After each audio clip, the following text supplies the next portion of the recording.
You're watching News Central TV. This is News Now. I am Judith TB. Top stories at this hour. Headlines. The Nigerian army denies revenge attacks on Delta community. Kenyan university students killed in bus accident. Islamic State-linked ADF militants cross border into Uganda. Details of these and more shortly. We begin in the west of the continent, where the Nigerian army has denied carrying out reprisal attacks after the deaths of 16 soldiers in the southern state, and that is Delta State. Now, this comes after residents alleged that troops burned down a village in retaliation. Residents in the oil-producing region claimed that soldiers targeted Okwama, an ethnic Urobo village, following the announcement of the deaths of soldiers last Saturday. However, defense spokesman Major General Edward Buba dismissed the accusations of reprisals on Monday evening, calling them fake news. Videos showing houses on fire along the Focados River have been circulating on social media since Sunday, but their authenticity remains unverified. Nigeria has faced accusations of military reprisals in the past, including the 2001 Zika Biya massacre in Benue State and the 1999 Odi massacre in Bayelsa State, where hundreds of civilians were killed. To discuss this further, I am joined by a security expert, Ojobaro Michael. Michael, thank you so much for coming on. Let's just get started very quickly. Do you think the response of the military to the allegations of reprisal attacks was sufficient, or should they have done more? Thank you very much for having me this afternoon. And at the same time, it's a black day for Nigeria as a nation, a black day, a black season for the Niger Delta people, especially people from the Delta State. The military are to protect the life and property of Nigeria, and the military, they are the Nigerian government. And any attack on the military, we cannot expect them to be quiet, and we cannot expect beyond what we have seen. So all we just need to understand is either it's a reprisal attack or not. We all understand that whenever there's any form of military attack anywhere in the world, there must always be a military flash. So what they have done, I'm sure you see the flash. It may not really be the reality or an authority from the office. It may be an extension of their various colleagues. Right. Now, I need to ask, there's always going to be consequences to actions. If the army is found to have conducted these attacks, what potential consequences could arise if found guilty?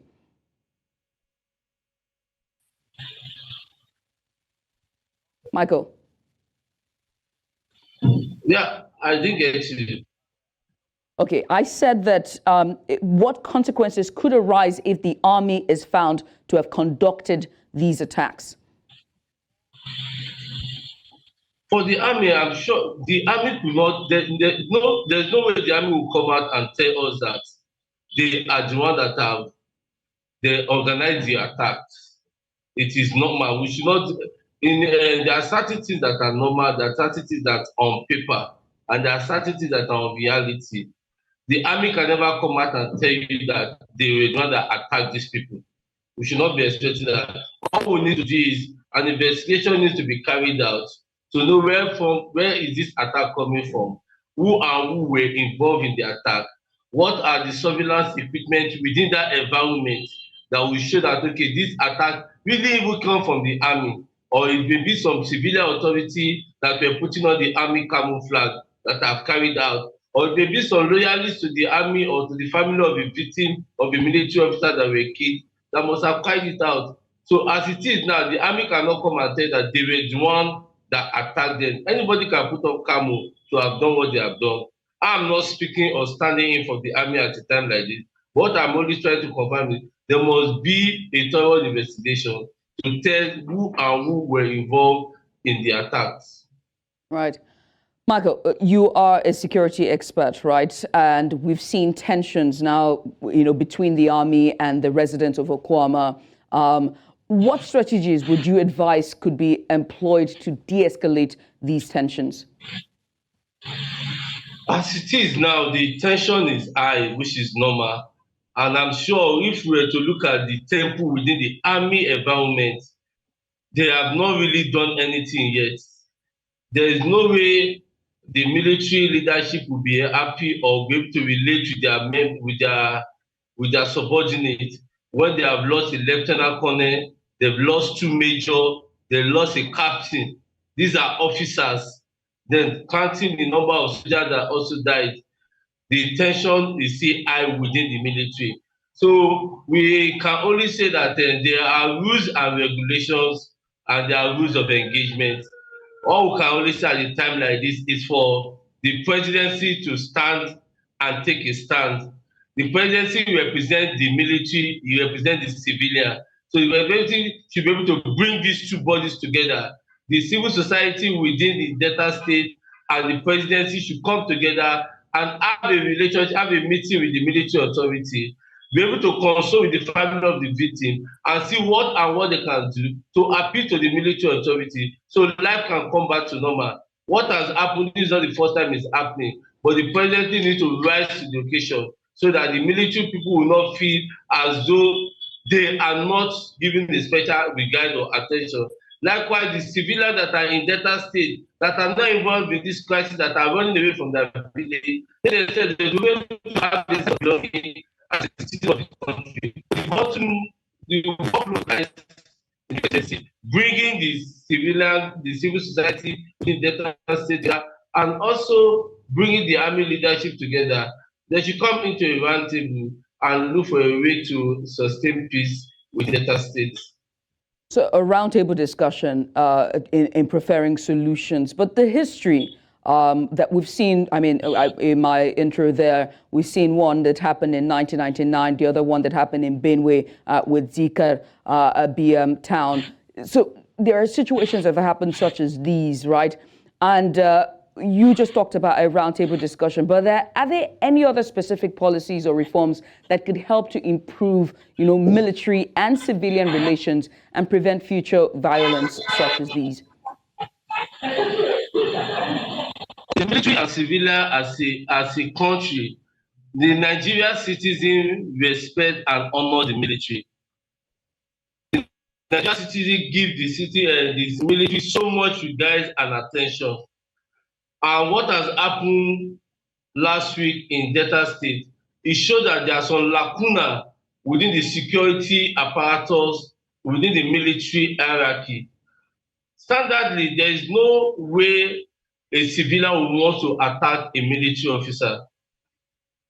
But we understand that even in the Niger Delta, the militant and the military, there's absolutely no much difference. The militant put on the military camouflage.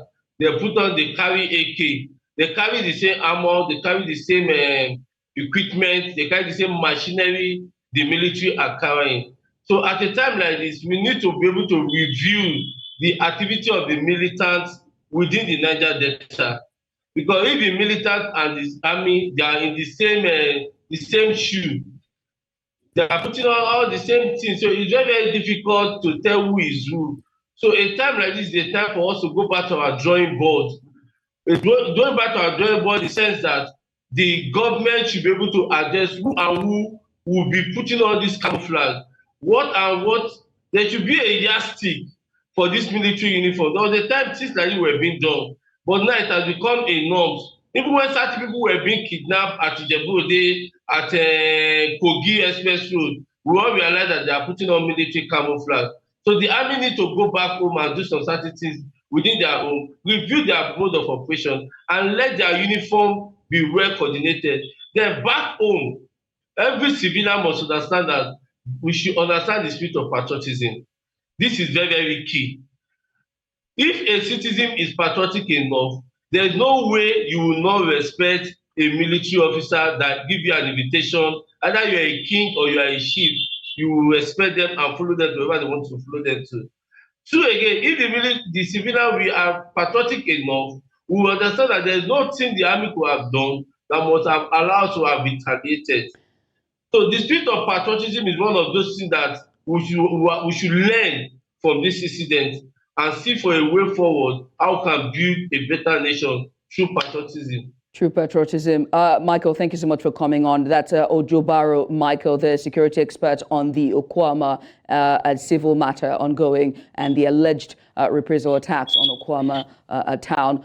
We'll move away from that now and still on security matters as bandits on Sunday kidnapped a resident and injured another in Kuriga village located in the Chinko local government area of Kaduna State. Now, this is coming a few days after over 287 school children in the village were abducted, a situation which has sparked nationwide condemnation. Residents are in shock over the abduction of school children from the Kuriga community. As part of investigations into the kidnappings happening in Kaduna State, News Central visited the Chikum local government area, a 2-hour drive from Kaduna town. About 19 security checkpoints were spotted with security operatives all armed to the teeth. 16 were manned by men in military fatigues, while the remaining 3 were police checkpoints.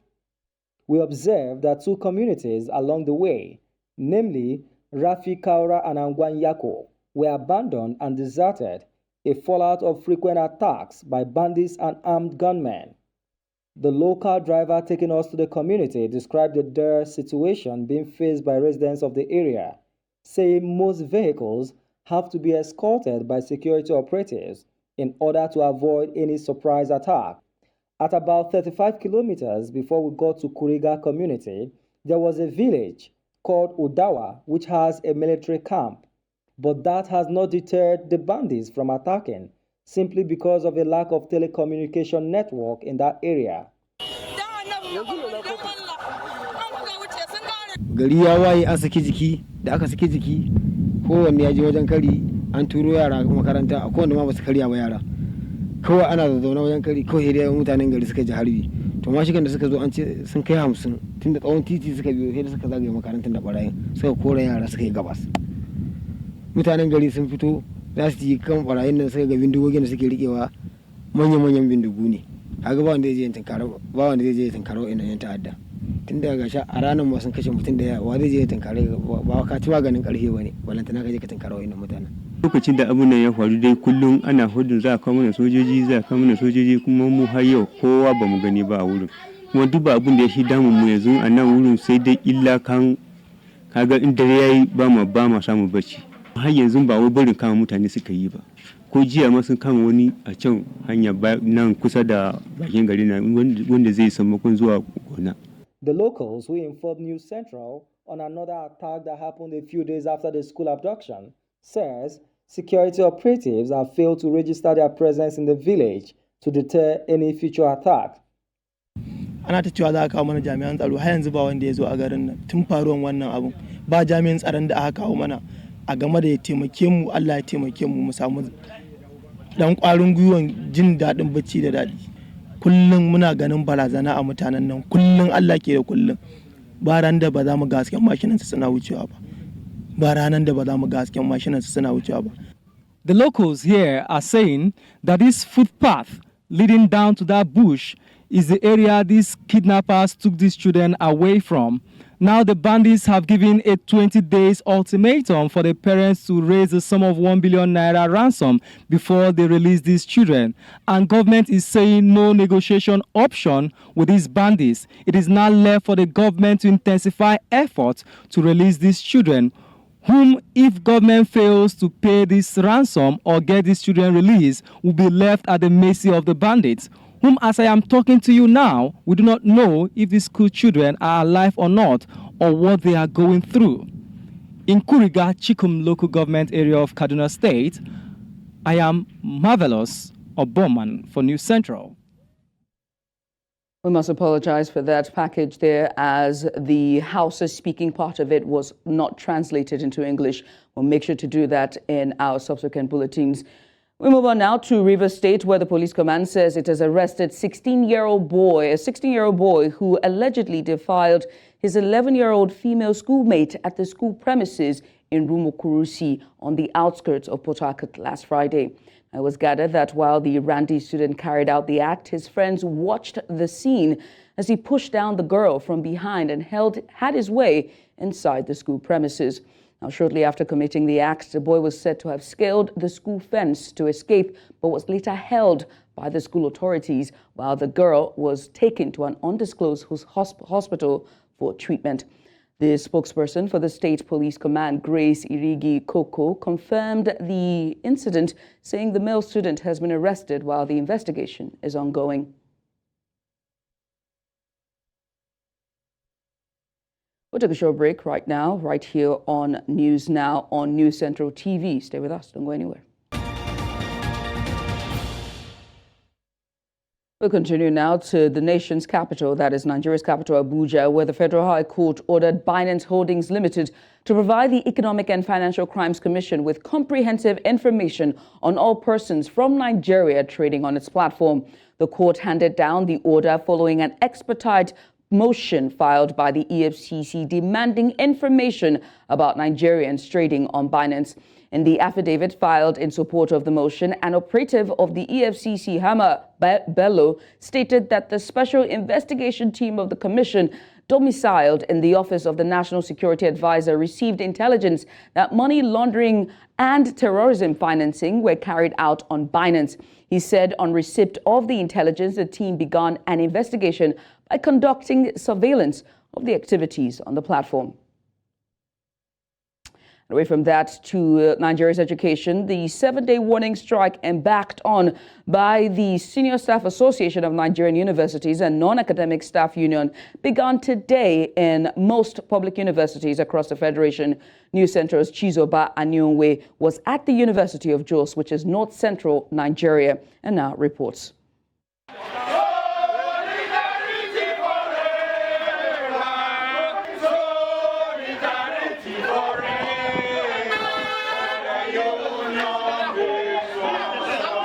This is the main campus of the University of Jos, where the striking workers had locked the main gate of the institution, not allowing students and staff to gain entrance. On the intervention of the Vice-Chancellor, Professor Tanko Ishaya, the gates were forcefully opened, though there were skeletal activities on campus. Officials of the striking unions were on hand to speak to journalists. It's a national strike. We are calling on government to pay us back our 4 months withheld salary. Yes. We are not competing with anybody. Yes. And so it is our job to hold the gates of every institution. Yes. It is our choice that we became supporting staff or what they call. Yes. It is our choice as non-teaching staff. If not, all of us will go and teach. Yes. But because we are now not teaching, a part of our work is to hold the gate to ensure that this is our job. And for that reason, we were doing it diligently and carefully. And academic staff of the university allayed fears that the warning strike could hamper academic activities in the school. We are on ground to take care of the students, so I don't see any way this is going to affect the academic activities of the school. The students appeal to government to act fast and resolve the issues in order to save their academic activities from being derailed. What I really feel is that the government and the nursery union should come to the table and then find a way to resolve the issue. An institution that is supposed to be run by the government and is supposed to be managed and handled by the government. So if they could step up and do what they're supposed to do, honor their agreements and everything, that would really be nice for everyone involved. We just hope government will be able to resolve and settle the outstanding salaries for them, so that school will go back to normal. However, certain stakeholders are calling on government to wade into the matter so that these recurrent industrial actions do not continue to take its toll on the students. In Jos, for News Central, Chizoba Anyonwe. The Patriots, a group of eminent citizens led by former Secretary General of the Commonwealth, and that's Emeka Anyonwoke, earlier Monday held a national dialogue on the constitutional future of Nigeria. Now, the National Summit, which is aimed at mobilizing Nigerians towards a new prosperous country, is in honor of constitutional lawyer, late Professor Ben Nwambueze. News Central's Bettina Nweli has this report. For years, the 1999 Constitution has been a cause for controversy, with some people saying it needs reform, while others believe it should be scrapped entirely. The aim of this historical national colloquium is to set a popular citizens' agenda for the ongoing constitution review process initiated by the National Assembly towards the political reconfiguration and stability of Nigeria.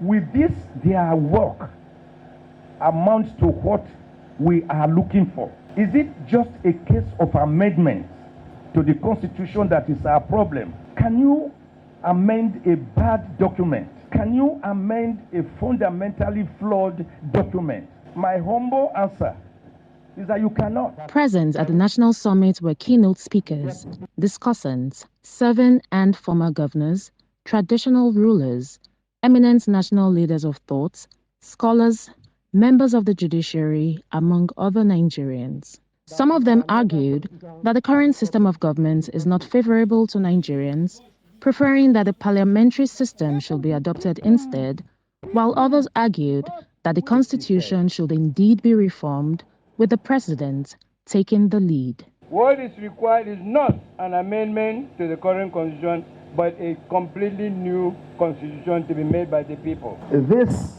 whole constitutional thing is important.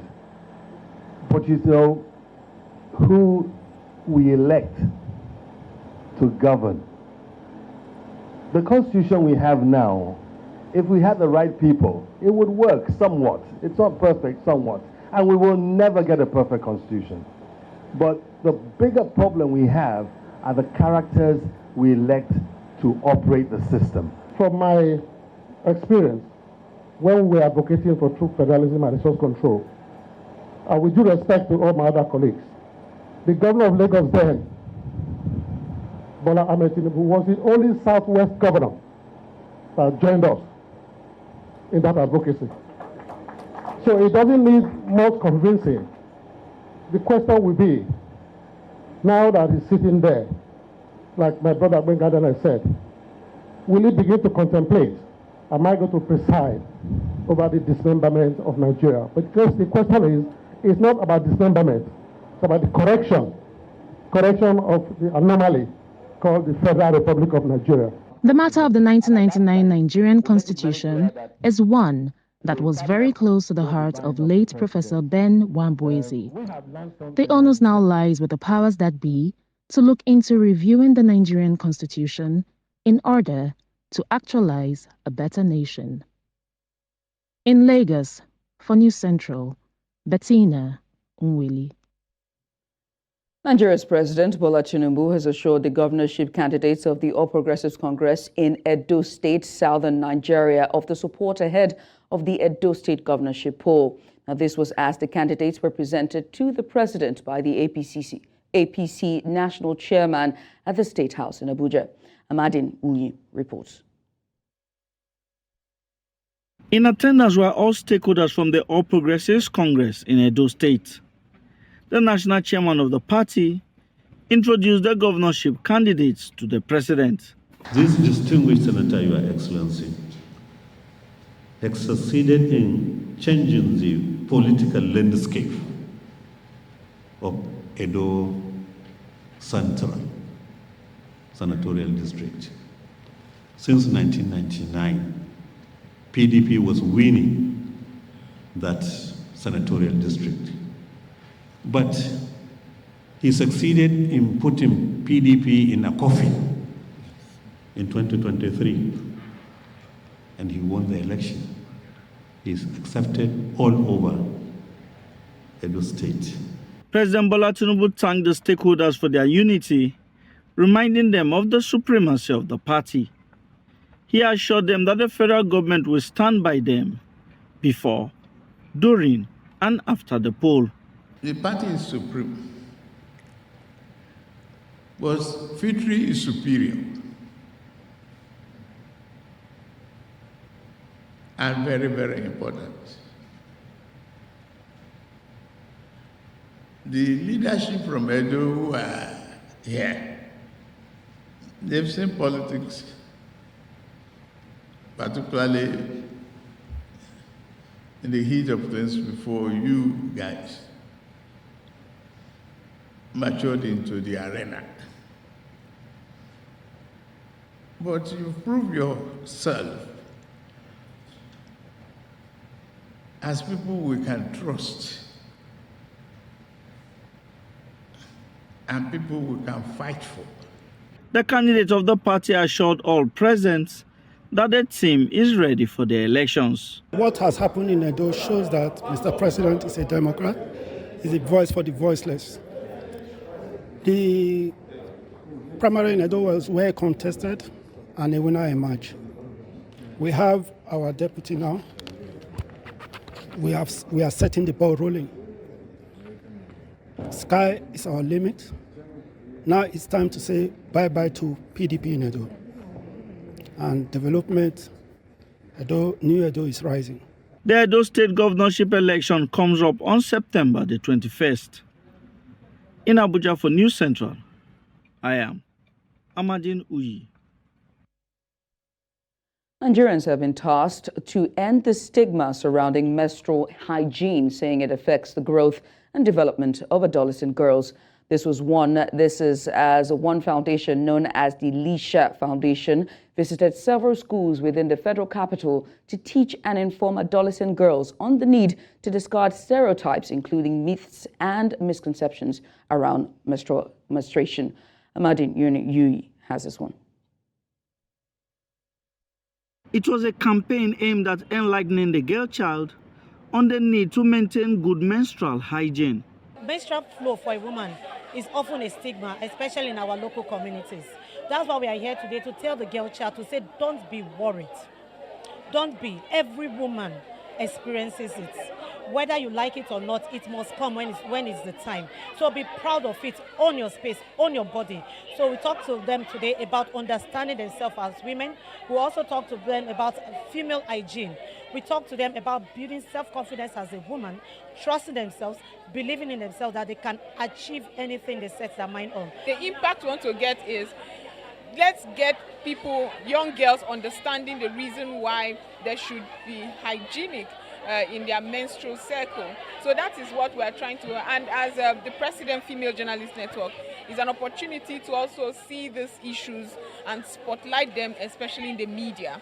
The campaign by the Lisha Care Foundation visited some schools at the Buhari Area Council of Abuja, where members of the foundation had quality time with adolescent girls in the schools, as part of efforts to encourage and inspire them. I learned about menstrual hygiene, how we are going to take care of ourselves during our menstrual flow. As a part of the IED, I learned how to never give up in life, to always work harder to achieve our dreams. Girls are very, very vulnerable on their attitude, especially on how to take care of themselves, on how to even approach their opposite sex.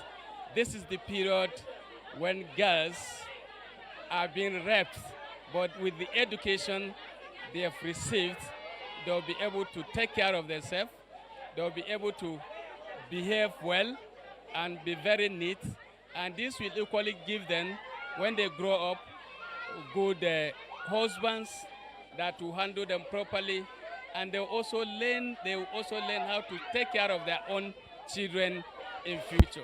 Members of the foundation say their objective is to reach about 10,000 girls within the federal capital to help discard stereotypes affecting the girl child, directly tackling myths and misconceptions which affects their development. In Abuja for News Central, I am Amadin Uyi.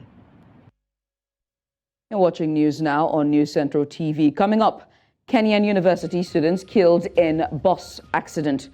We have the details after the break. Join us again.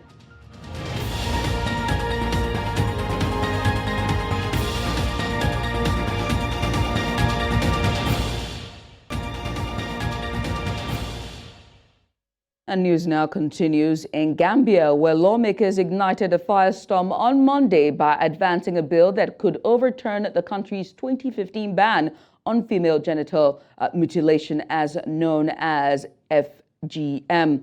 The move has deeply divided the nation, with hundreds protesting outside Parliament.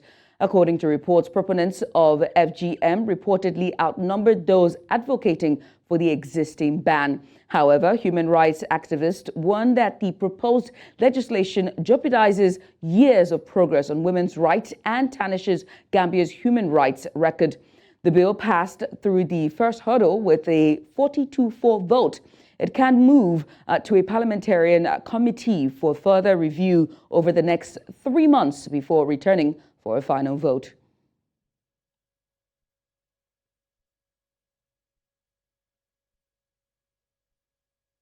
And we move to South Africa through its Minister of Justice, Ronald Lamola, has transmitted a request by South Africa for the extradition of AKA murder suspects, and that's Siyabonga Gizani Ndimandi and Malisu Dave Ndimandi from Swatini. Now, the ministry said the request was made in terms of the extradition treaty between South Africa and Swatini and the SADC protocol on extradition, to which both countries are signatories. Now, the ministry says it stands ready to cooperate with its counterparts in Swatini. The duo is among the suspects linked to the murder of AKA and his friend, chef and author Timbelo Tibbs Buswani in Durban last February. Now, the brothers were arrested on February 24th at a house in Swatini.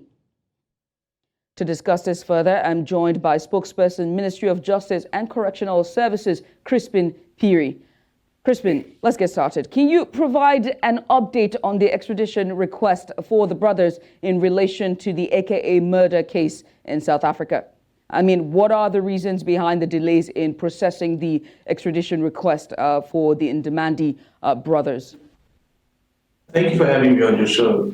We can confirm that there are no delays in terms of the Southern African Development Community Protocol, the SADC protocol, as well as the Eswatini bilateral agreement that we have. We are required to bring an extradition request within 30 days of the arrest of a suspect. And as you may recall, the suspects were arrested just under 30 days ago. I think we're now sitting at probably the 22nd day since the suspects were arrested. And we then were required through the National Prosecuting Authority to compile the documents that are required by the court to ensure that indeed we are able to verify that these are the right people before the court, and then also engage in diplomatic engagements with the Kingdom of Eswatini, as well as engagement between law enforcement agencies, the national prosecuting authorities in particular, between the two countries. And that's why thus far it has taken the amount of time it has taken, but it is not a delay. We are well within the prescribed time, and as we understand, the matter is due in court tomorrow, and this may be further ventilated in the courts. Right. I mean, how crucial is it for the Ndimandi brothers to be extradited in connection to AKA murder case? What's the reaction going on there in South Africa? I'm understanding, I mean, the family of the deceased as well. How important is this move? Well, justice demands it. Justice demands that people who are accused of committing a particular crime, in this instance, the murder of AKA, appear before a South African court of law and account for their actions and put forward a version that can be tested by a court of law, and ultimately then justice must be seen to be done. So the importance cannot be more important than the fact that justice simply demands it. Right. And that's Crispin Phiri there. He is the spokesperson, Ministry of Justice and Correctional Services. Crispin, thank you so much for coming. And we do hope we'll be following this story as it unfolds and see what happens in the coming weeks and days. But thank you so much for joining us. In the east of the continent, a bus carrying students from a prestigious Kenyan university has been involved in a fatal collision with a truck on a rain-soaked highway. Now, reports indicate that 11 students have lost their lives in the accident, with a further 42 sustaining serious injuries. The incident unfolded on Monday along the Mwango stretch, situated 360 kilometers away from the capital city of Nairobi. The students, hailing from Kenyatta University, were on their way to the coastal town of Mombasa when the catastrophe occurred. Now, road accidents are frequent occurrences in Kenya, largely due to poor road conditions and a disregard for traffic regulations. There was a decrease in 2023 compared to the previous year. Data from the National Transport and Safety Authority reveals a concerning trend for 2024. And on to Uganda, where security forces are on high alert after they said fighters from an Islamic State-linked group entered the country at the weekend. According to the army, the Allied Democratic Forces, ADF militants, are planning attacks on urban areas, places of worship, schools, and public events. It urged the public to remain vigilant, to quote, to avoid being victims of ADF terror.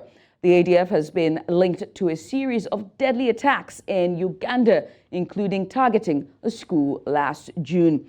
Uganda's President Yoweri Museveni has reportedly said the operation has succeeded in killing a large number of ADF fighters, including some commanders.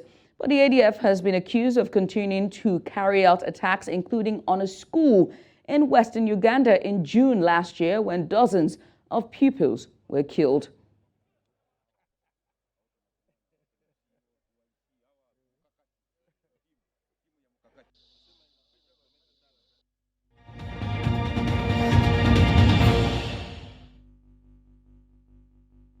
And as the stench of death lingers in Karafa Kibbutz, an Israeli community near the Gaza Strip, just about 5 kilometers of the buffer zone that separates the territories, its residents say they are still reliving the memories of horrifying attacks that killed at least 96 people in that community and 1,400 Israelis across southern Israel.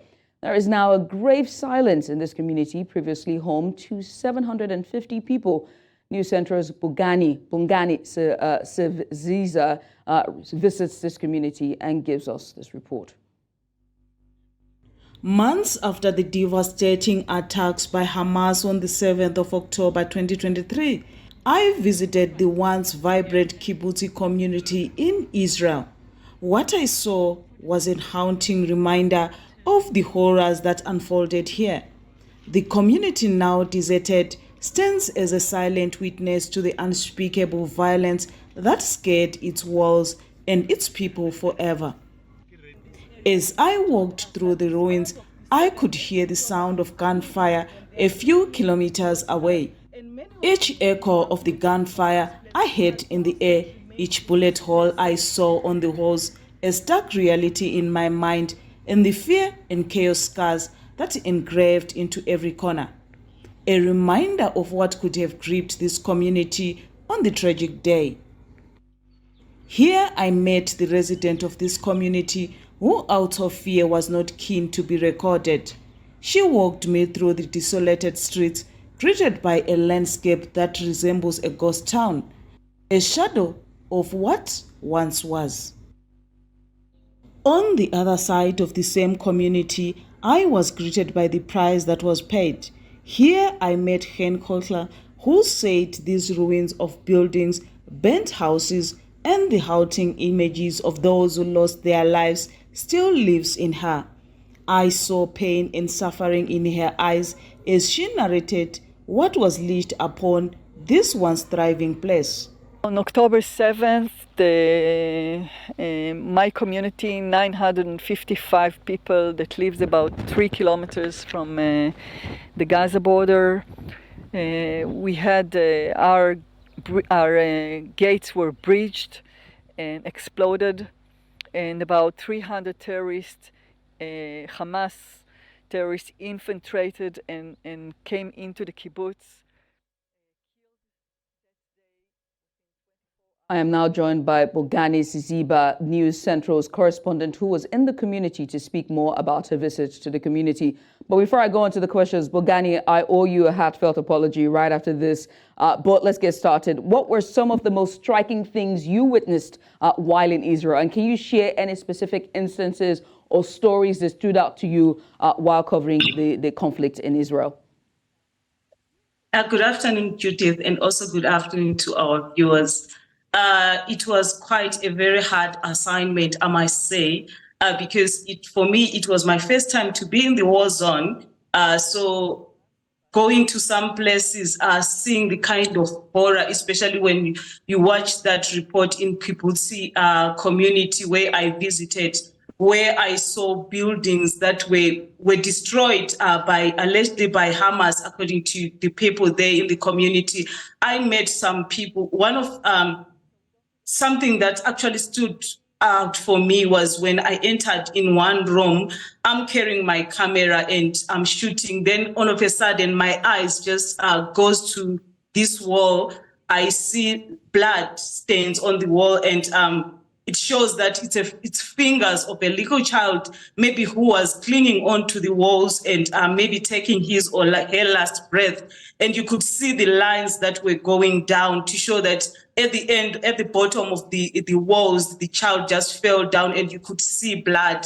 So those are some of the things that I witnessed in Israel. And also, still in that place, hearing missiles being fired, and you are told that you have 15 seconds to go down, to dash down, or to go into a security rooms, because in Israel, they've now built security rooms whereby when you hear a siren, you have only 15 seconds to get to that security room. If you are far from that place, then you have to duck down and make sure that you cover your head. It's something that I had not experienced in my life. So, and also speaking to citizens, they are hearing the stories of what happened really on that day. As you can see, the images that are coming on our screens, everything upside down, things outside, and seeing the horror that happened on that day, the tragic, for me, it was heartbreaking. And I had so many questions to ask the humanity. Where has the humanity gone for people to just kill a human being like that? So it was so devastating on my side. The experience, I can say, it was heartbreaking. Bongani, thank you so much for doing this with us. But my final question for you today is, I mean, you just talked about how, where is our humanity? It makes me wonder as well, on the opposite side, the relations between Israeli and the Palestinians as well. What is the mindset of the people on ground there concerning the Hamas and Israel war?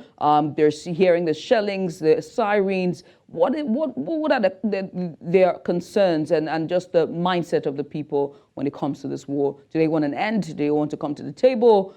What is it like? From the Israel people, the Israelis that I spoke to on the streets, it's one call for them. They want the not the refugees, rather. They want Israel citizens that were taken by Hamas people. And on the Palestine side, they are also talking about this conflict, how they have suffered. Especially, I was in Bethlehem and speaking to the Palestinians who are staying in that side.